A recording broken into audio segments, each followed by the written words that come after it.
చేతిలో పైసా లేకుండా ఉన్నవన్నీ పోయి నానా బాధపడుతూ దెబ్బతిన్నవాళ్లు ఎందరో ఇవాళ ఇలా కనిపిస్తారు. రకరకాల కారణాలతో అప్పుల పాలై నాశనమైపోతారు ఎందరో. ఇలాంటి వాళ్లు తేరుకొని బయటపడే ఆధ్యాత్మిక మార్గం ఒకటి ఉంది. మార్గశిర మాసం వచ్చింది.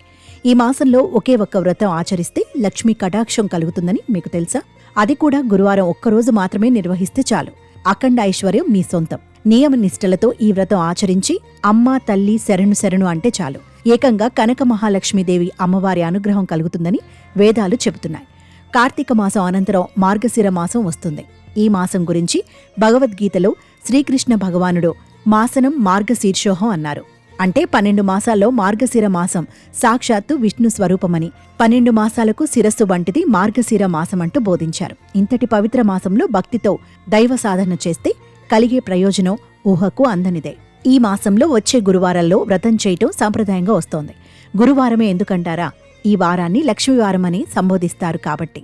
మార్గశిర గురువారాల్లో వైజాగ్ కనక మహాలక్ష్మి అమ్మవారి దేవస్థానంలో కనక మహాలక్ష్మీదేవికి విశేషంగా భక్తులు ఉపచారాలు చేస్తుంటారు. అమ్మవారికి సంబంధించి ఎన్నో పురాణ ఇతిహాసాలు కూడా ప్రచారంలో ఉన్నాయి. ప్రతి ఇంట్లో ఎవరైతే ఆర్థికంగా ఇబ్బందులు పడుతున్నారో వారంతా మార్గశిర మాసంలో వచ్చే గురువారాలు లక్ష్మీ వ్రతం ఆచరిస్తే వారికి అఖండ ఐశ్వర్య ప్రాప్తి కలుగుతుందన్నది ప్రతీక. ఇంట్లో ఒక ప్రదేశాన్ని శుభ్రపరిచి పీఠం ఏర్పాటు చేసి పసుపు కుంకుమలతో ముగ్గు వేసి అమ్మవారి చిత్రపటాన్ని లేదా అమ్మవారి విగ్రహాన్ని ఉంచాలి. ఉపచారాలతో పూజ చేసి మార్గశిర గురువార కథను విని అమ్మవారికి ప్రీతికరంగా పాయసం నివేదన చేయాలి. గూడన్న ప్రీత మానస అంటూ లలిత సహస్రనామాల్లో అమ్మవారికి సంబంధించి విశేషంగా వర్ణించారు. ఆ క్రమంలో అమ్మవారికి బియ్యం, బెల్లం, ఆవు నెయ్యి, సుగంధ పరిమళ ద్రవ్యాలు వేసి పాయసం నివేదన చేయాలి. ముత్తైదువులకు తాంబూల దానం చేయాలి. లక్ష్మీప్రదంగా చిరునవ్వుతో ఆ ఇంటి ఇల్లాలు లక్ష్మీ ఆరాధన చేస్తే ఆ ఇంట్లో లక్ష్మీదేవి స్థిరంగా ఉంటుందని వేద పండితులు చెబుతున్నారు. మరెందుకు ఆలస్యం?